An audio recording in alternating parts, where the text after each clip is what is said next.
those white things are fish.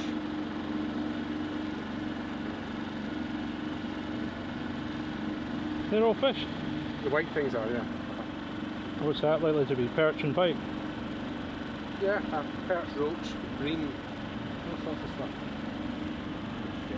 Marks in the bottom. It could be a mooring. Oh, I see. Yeah. Just where the chain's scraped along. Yeah.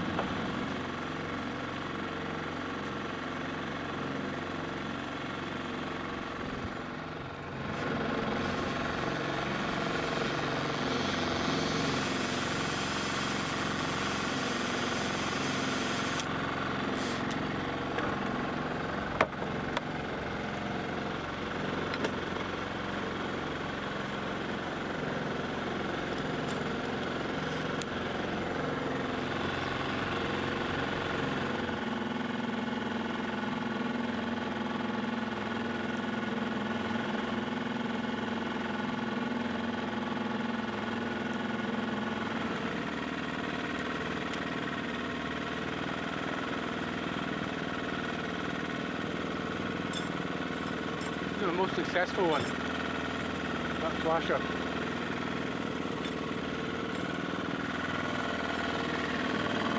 I'll get that underwater so you can see it in a minute. So just line around there for times. Rubber bands.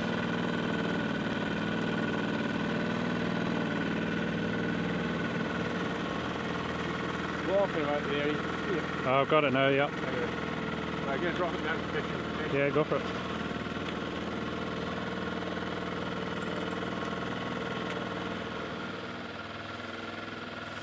First time I used the Fishfinder, I managed to trawl all day, not get snagged, not lose any lures, not run aground.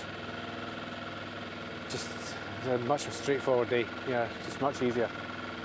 So, but then when you go on these ones here, you go into all the stuff they've got, you know, side vision, down vision and all that kind of stuff, but I just tend to stick to these pictures here because it suits me for seeing the downrigger, seeing the bait. If I see fish I could drop the cannonball down to it. They're all fish with marks. They're all fish? They're fish, yeah. That's a wee group of fish, bait fish. That's the individual fish. What's the individual fish? That's the individual fish there. That's a group of bait fish. That'd be a group of bait fish as well. So the colour's the density? Yeah. Right.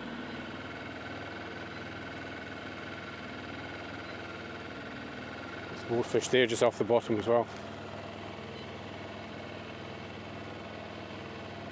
See, that doesn't screw the cannonball. That one does, that one doesn't. Because that's like a pinpoint beam it gives you, so it doesn't pick up the cannonball. It's like a floodlight that will show it. I see. The difference between a spotlight and a floodlight. The deeper it is, the bigger it gets. Right. It's like you getting a torch and putting a torch down there and then lifting it up. As you lift it up, you're going to cover more of the bottom. So just like that. So, in 30 feet, you'll be seeing about 10 feet at the bottom. 30 feet of water, seeing about 10 feet. Ah, fish, come on.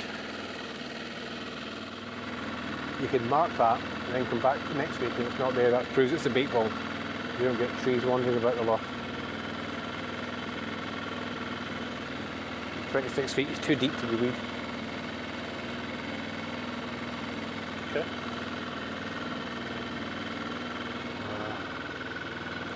That's the side view one, so that's you seeing that shoal of fish that we passed there. That's in line just off the bottom. For me, the main benefit is mapping. I could turn that off instead of the mapping, because it's like having a street map of the loch. You know all the depths.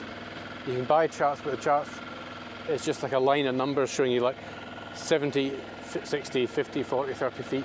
That's giving you holes and lumps and bumps and everything like that.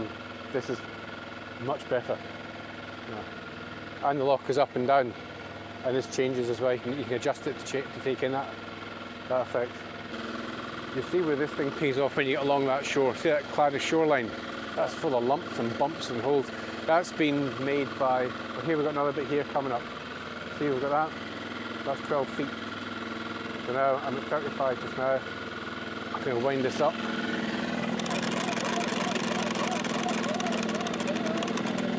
20.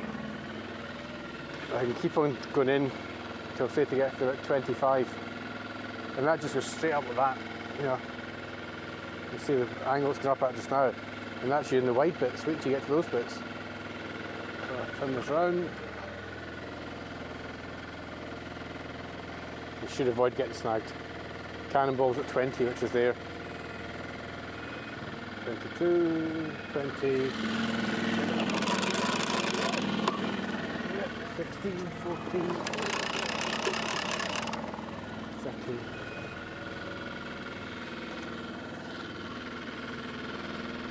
He says how sharp the drop off is. You actually crossed into that there, you can see it. You crossed into that. But the lures would have been behind you, so they would still be... I check them anyway. Yeah. I hate dragging bunches of weed about. And every time I do check them, I find there's no weed and you shouldn't have checked them. You end up getting tangled. So, but I'll check them anyway. So,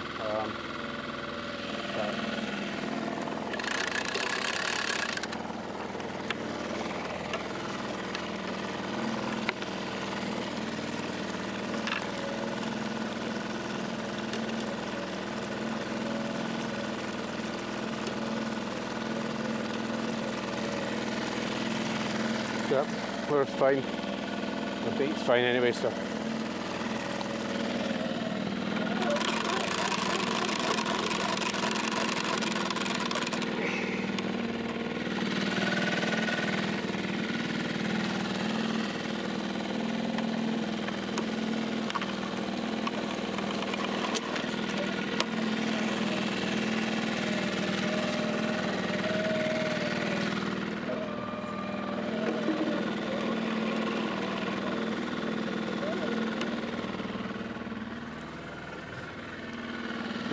Gonna check them all, make sure.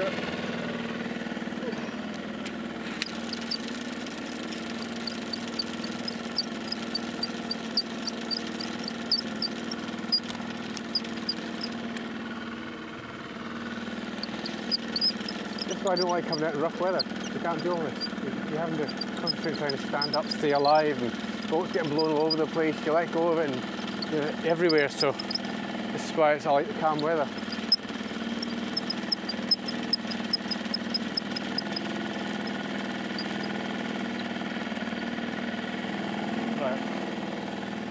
Stick this down here.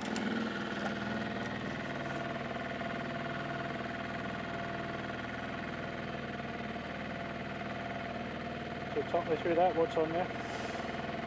It's fish at bait head mount. You just put the fish into it, secure it with a couple of cocktail sticks, and it swims just like a real fish. Absolutely brilliant, quick to load. It's great. Get them in two different sizes. That's the big size with about a 7-inch mackerel in it. So see to put it out, get a fish to get it now. Right, so the way that rod's pulsing, see with that dead bait mount.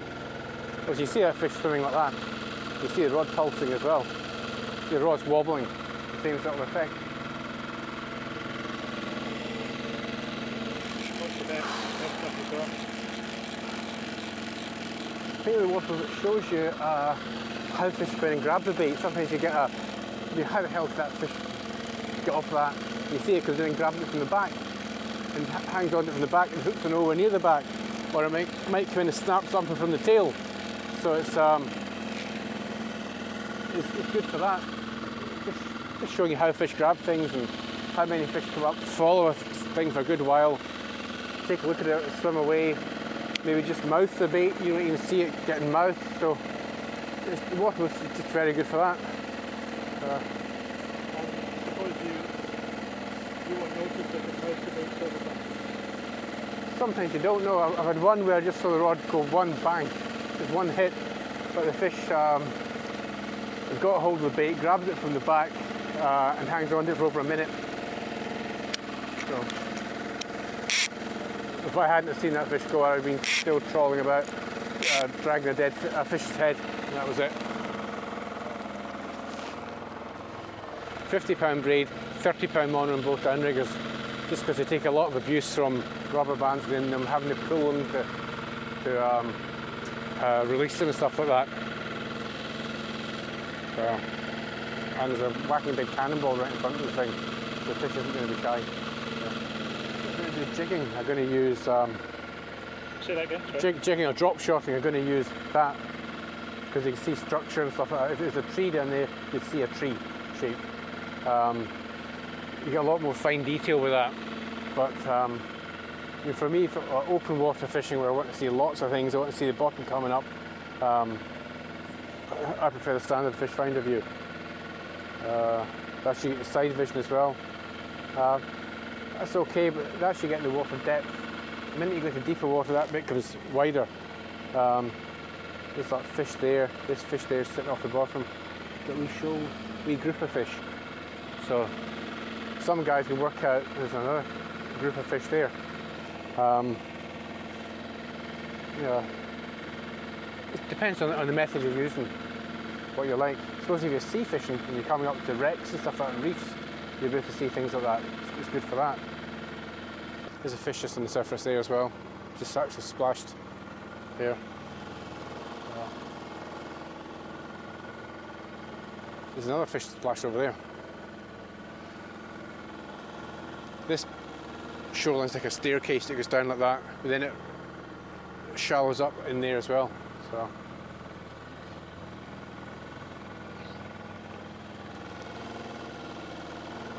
a lot of this stuff was all, this whole bottom of the loch, that's all, when the glaciers carved out the loch, it pushed all the debris down, so it's just all, you know, boulder fields and everything. So it's all up and down, up and down, up and down. Yeah, there's a bit there, see over by those trees over there, there's a bit there that goes from 20 feet to 6 feet in the length of the boat. It's like that. I've got it on here. I'll show you on here. I've got it on that one as well, I think. I've got a skull and crossbones. You know, if something pops up, you put a skull and crossbones on it, so you know not to go there. So it might not be in that one. You have the Pro mapping card in, it just saves all the details right to the card. You don't have to go home and edit it. You did with that one, the old one. You have to put it into your computer, open up the software, save all the data, go back, save it back to the card, and then next week you find out what you've got or you haven't got. This one just does it as you go along. You know, what I'd do with the old one, I'd see that and I'd drive through it, and then I'd go back home and see whether I got all of it. That one you drive through it and you can see if you haven't got it, you just turn back around, go over it again. So look how many more contours that gives you. See, that gives you loads of contour lines. That just gives you a few. So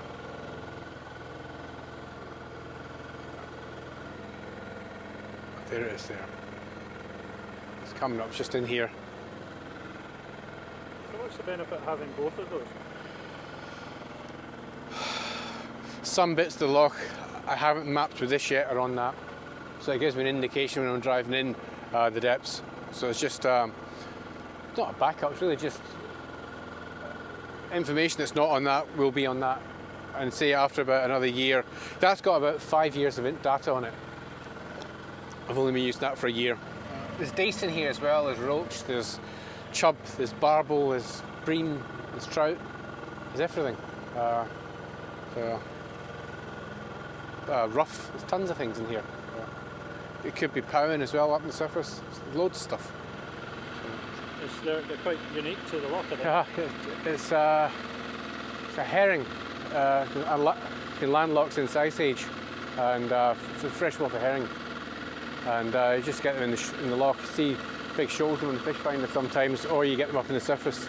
The back's breaking the water. What's your best catches in here, Jim?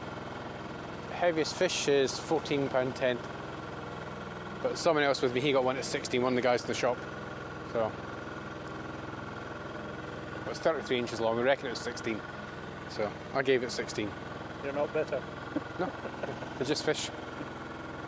There's a skull and crossbones there. I'm going to turn out at that foreground. So that's a nasty bit there. You see it marked on that one. I haven't put an icon on this one yet for it. So we're just turning away from that bit. Another good thing with these is that wee green line, the coastline where you're heading to. So you know you're heading away from there.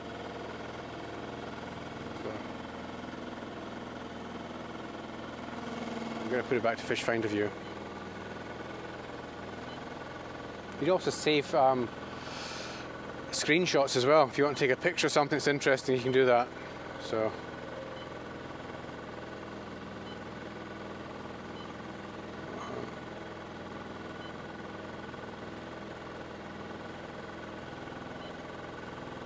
that's where I've been. That's all my tracks I've covered. It should really be secret knowledge, but anyway, that's it. There we go. It's just filling in the map detail. That's areas I've mapped, that's area I've mapped, that's that bit I haven't done, so just driving through there, it just fills it all in. Don't have to go home, update it, find out what you've got, it's just all there. I could turn back around and go over that bit again, but I'll do that another day.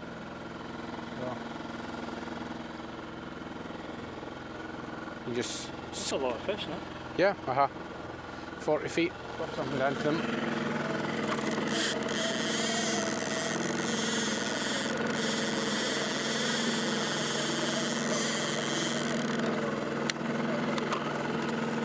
Down to 35, so that's it going down just there. It could be big bream or I don't know, we'll find out. Well, that's banging.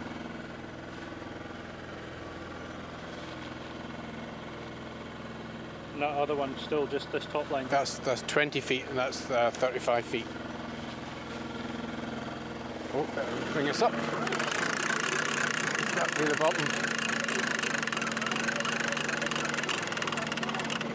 We're going to check it just to make sure. Yeah, we're just you're dragging a bunch of weed about, a waste of a rod. It's fine.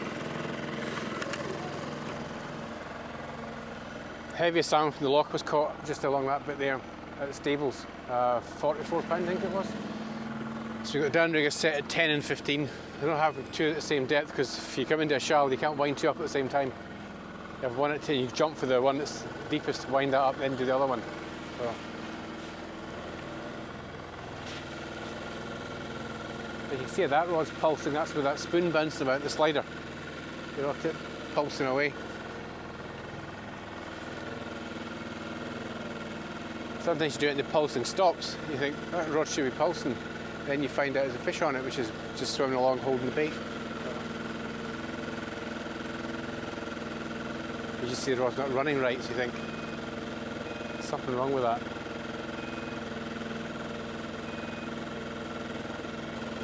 Something's got to smack that mackerel. It looks very good. Swimming away, something's got to come and hit it.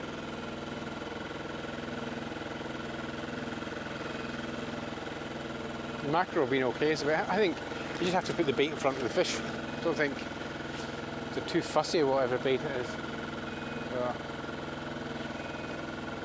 And is there a way of making them last longer? So they don't just disintegrate and fall off? Or is it just the fresher the bait better? Fresher the bait. Some baits that are tough, like char are tough. They've got real leathery skins. They're really tough. Dace, I find when I get dace in the fourth, get them early in the year and they just fall apart. Get them from now, September onwards, they're a lot tougher. So.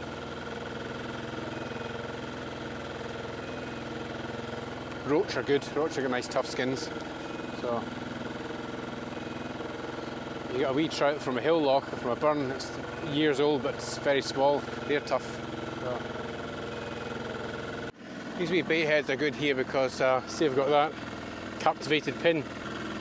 You just stick the bait in there, put the pin through. It's held in by part of the trace, so everything's all held in one go. It's a rotating bait head. You know, it rolls in an arc, but they work. Just get the fish. This ones are slightly too big for it, but it should still work. Put down here. Pinch the bait head in. Put that pin through the hole there, right through the fish's head, and it comes out over here somewhere. That's it. That's the fish held in. It's just hang down the side. Yeah.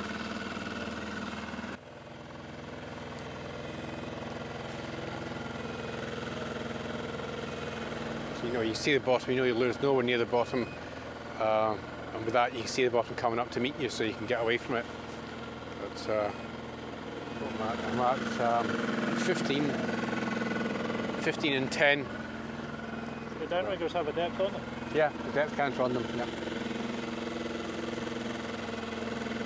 It's got a trolling ball up. Is that what this is?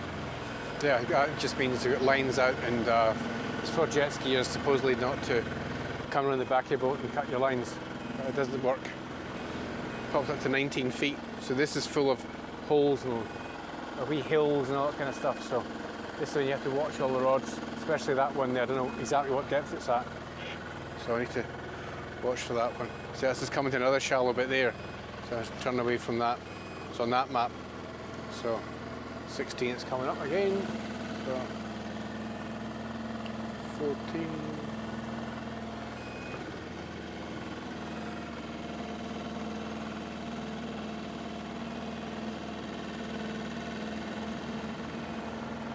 Yeah, this bit here, if you look, it shows you that's 25 feet, that's 16 feet, that's 15 feet, that's 19, that's up and down, up and down, up and down like this. You're all over the place up here. So, you have to have your wits about you trawling this bit. You can't really go and do something else, because all of a sudden you could be in 10 feet of water, everything's getting snagged. Yeah, so, and we're not exactly moving fast. Oh, so say there's a wind behind you and pushing you along. Oh. That's a fish.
So, I'm going to bring the other rod in and we just kill the engine.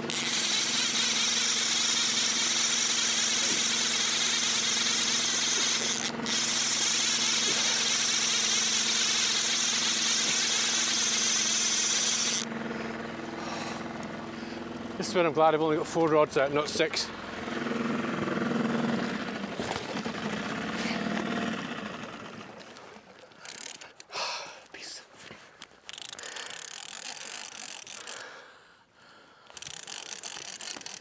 Could you get those bags up, Craig? Those bags, just pull them in the boat so the fish doesn't run into them. Thank you.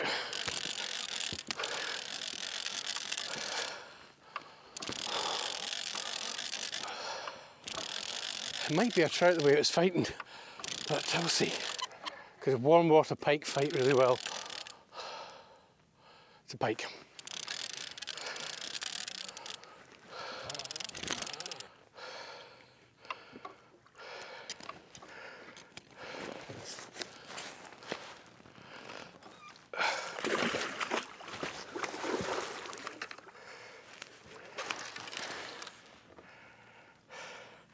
This is an 8'6" fly rod. It's stripped down and made into a downrigger rod. Drag him over here. Come on.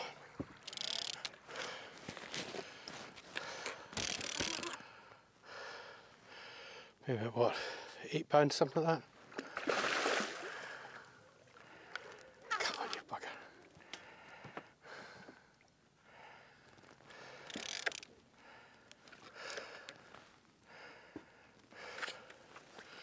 Just hooked on the outside of the mouth. Just going to unhook him out of the boat, okay? Just, would you want him in the boat for a picture or? Okay.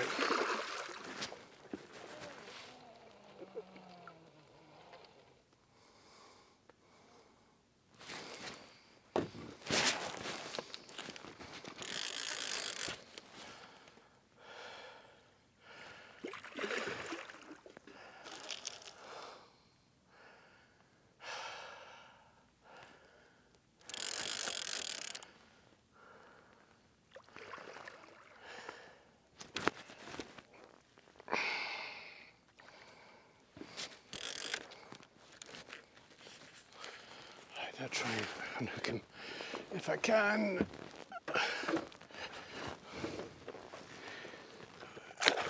Come on, you.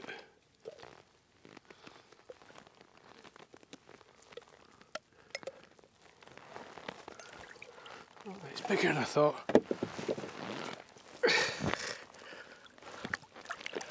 There we go. There. I'll measure him. Get a length from him. 34 inches. Maybe about 10. Okay, so stick him back in. On you go.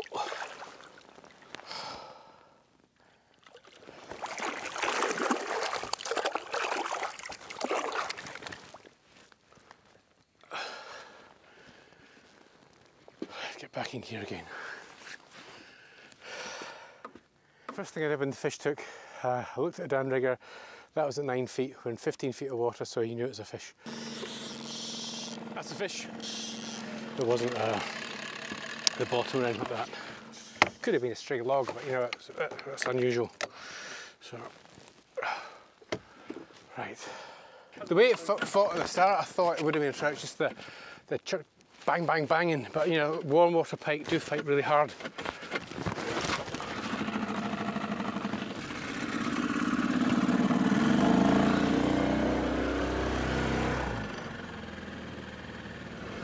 The pieces of foam in the rods, so that if the rod falls in, it floats.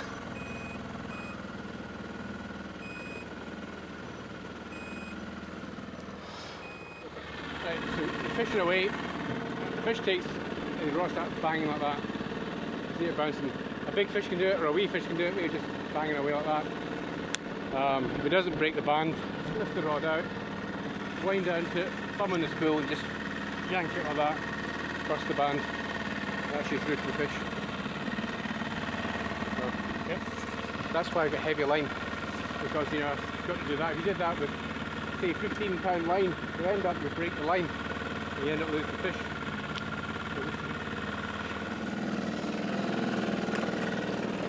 You see they're handy when you do get fish, you can just swing everything out of the way and clear the decks.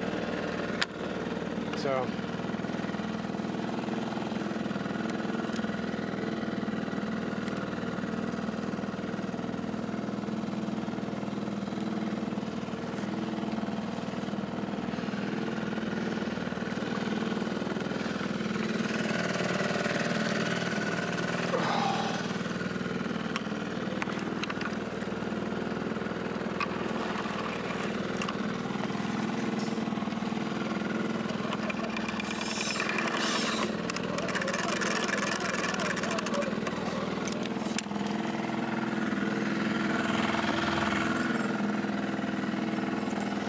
I've had fish take when I'm doing this, soon I'm doing this, it just pulls the line free. I've had that a few times. I stick a water wheel in the downrigger. I don't like having two out at the same time, because if something goes wrong, you don't know which one to grab first. One at a time. So. But that's Port Nell, and that's where the record pike was taken. Just in there. Tommy Morgan got it in 1947, I think it was. This thing here, if you want to film this thing here is called a retro ease. It brings the cannonball into your hand, so it's there. Rather you having to swing out here and get it, so you put it back out again. So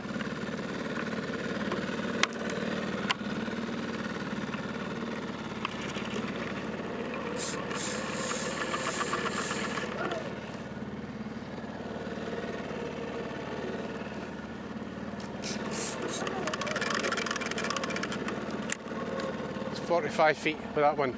Just because it's deep out here, I may as well try it.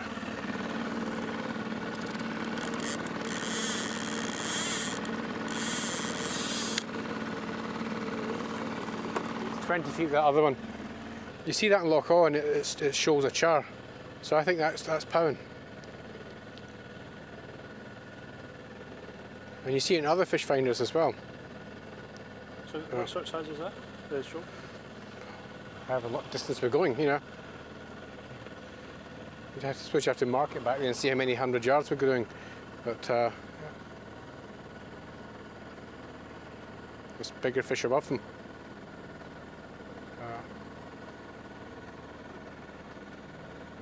It's strange. And the cannonballs above it and below it? There, and we've got one at 45 as well.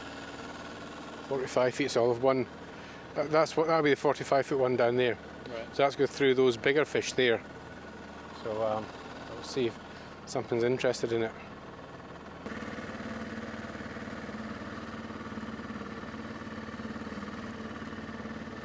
There's also this the way these islands go, there's like wee humps. There's wee humps there as well that come up to about 12 feet. It's not just a big deep channel.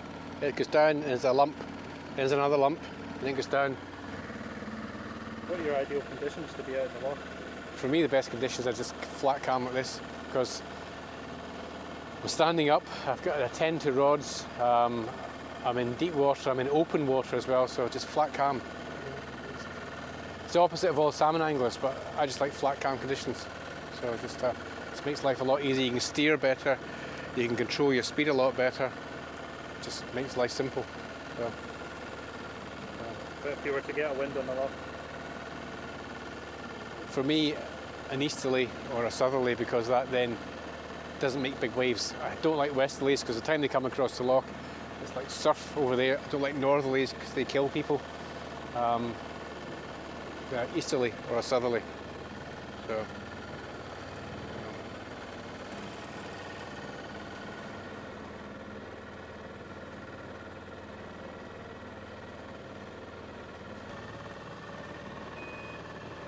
I just saw a flash and the rod just went, and I realised there's a bite taking it.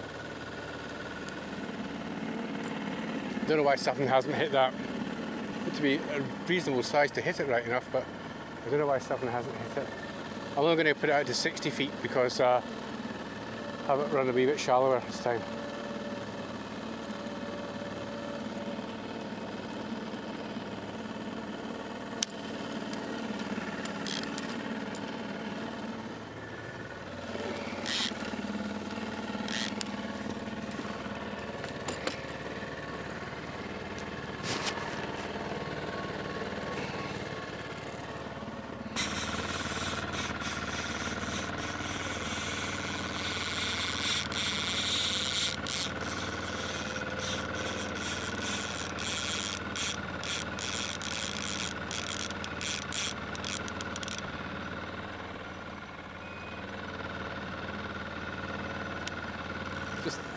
It's a needle in a haystack. It's like a three-dimensional game of battleships. You're just going about looking, trying to put your lure in front of that fish or your bait in front of that fish. So, and a lot of luck as well. So, determination and luck. That's what you need. So, Chairman James's thoughts for the day.